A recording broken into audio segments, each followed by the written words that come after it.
Hello everyone, Assalamu alaikum. Welcome back to my channel and welcome to my new blog. তো আজকে সবাই মিলে চলে গিয়েছিলাম নদীতে গোসল করতে। সবাই বলতে আমার খালামণি, আমার ভাগ্নি, মামা মামি আর আমার মামাতো দুই ভাই, সাথে রোজাও ছিল। তো সবাইকে নিয়ে আজকে আমরা নদীতে গোসল করব। তো আমরা এখানে অপেক্ষা করছিলাম মামাদের জন্য। দেন মামারা আসলে আমরা একসঙ্গে জয়েন করব।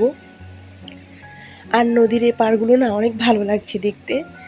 দেখতেই পারছেন কতটা সুন্দর লাগছে। আর নদীতে আসলে অনেক দিন পর আজকে গোসল করব। প্রায় হয়তো 10 থেকে 12 বছর হবে যে আমি নদীতে গোসল করি না।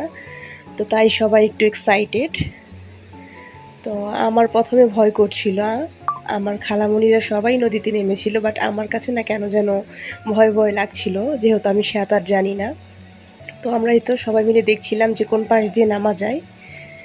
আর নদীর পানিগুলো না বেশ স্বচ্ছ ছিল, দেখে খুব ভালো লাগছিল। তো এরপরেই তো আমরা এখানে নদীতে নেমে যাব। আমরা বলতে আর কি আমার খালামণি, মামা সবাই নামছে। আর আমি দাঁড়িয়ে একটু ভিডিও ক্লিপস নিচ্ছিলাম, যেহেতু বলেছি আমি ভয়ে ছিলাম, নামবো না বলেছিলাম তাই। আর এখানে অনেক মানুষজনও ছিল। দেন যখন আমরা গোসল করছিলাম তখন আস্তে আস্তে সবাই চলে গিয়েছে। তো এই তো সবাই তো এনজয় করছে আর আমি একটু নদীর পানি দেখছিলাম।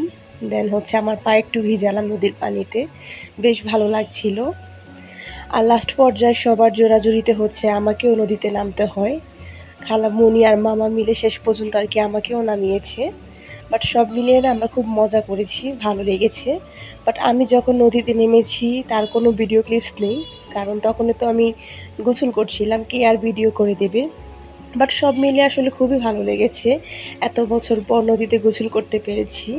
আসলে ছোটোবেলার তো অনেক মেমোরি আছে নদীতে গোসল করা নিয়ে। সব কাজিনরা মিলে আমরা নদীতে গোসল করতাম নানু বাসায় গেলেই। বাট এখন তো আসলে সেই রকম সময় নেই, সবাই ব্যস্ত, সবাই লাইফ নিয়ে। যাই হোক, বেশ আনন্দ করেছি। আশা করছি আমার আজকের ব্লগটি ভালো লেগেছে। ভালো লাগলে অবশ্যই একটা লাইক করে দিবেন।